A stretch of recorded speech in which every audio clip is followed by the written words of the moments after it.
আসসালামু আলাইকুম এভরিওয়ান। আজকের পর্বে আপনাদের সাথে তৈরি করে দেখাবো মাঠা।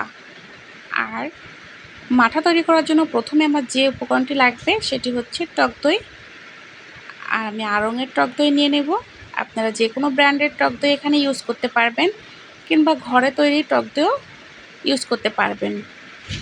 তো প্রথমে আমি এখানে টক দইটা নিয়ে নিব আর একটা মিক্সিং বোল নিয়ে নিব সাথে।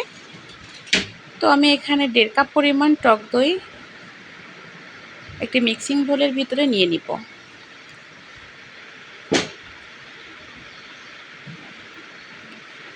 তো আমি এখানে 2 গ্লাস পরিমাণ তৈরি করব, এজন্য আমি 1.5 কাপ পরিমাণ নিয়ে নিলাম। আর আপনারা পরিমাণটা আপনাদের মতো নিয়ে নেবেন।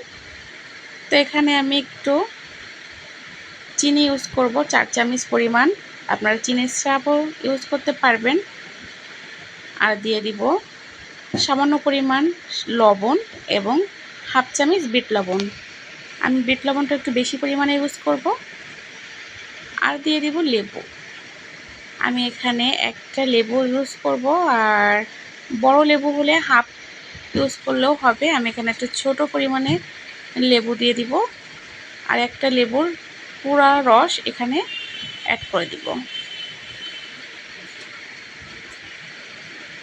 তো তারপর একটা হ্যান্ড উইক্স দিয়ে ভালোভাবে মিশিয়ে নিব।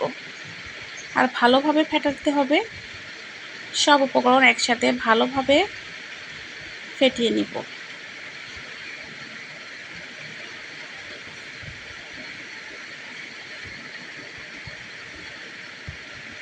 একটু সময় নিয়ে এখানে ফেটিয়ে নিব। আপনারা কেউ চাইলে ব্লেন্ডার ইউজ করতে পারেন। তো ভালোভাবে ফেটানো হয়ে গেলে আমি এখানে দিয়ে দিব পানি, এবং এখানে আমি ফ্রিজের ঠান্ডা পানিটা ইউজ করব। তো তারপর আবারও একটু মিশিয়ে নিব, আর এভাবে হাত দিয়ে সুন্দরভাবে ফেটিয়ে নিব। তো তারপর আমি এখন পরিবেশন করার জন্য 2টা গ্লাস নিয়ে নিব, আর একটু লেবু কেটে ডেকোরেশন করে নিব। আর দিয়ে দিব আইস। তো আইসটা আপনাদের পছন্দ মতো দিবেন। আমি এখানে যে পরিমাণ আইস দিয়ে দিব। তো তারপর আমি এখন সেই যে তৈরি করে রাখছিলাম মাঠা, সেটা ঢেলে নিব। তো তৈরি হয়ে গেল আমার খুবই মজাদার মাঠা। আর এই গরমে প্রশান্তির পরশ এনে দেবে এই মাঠা।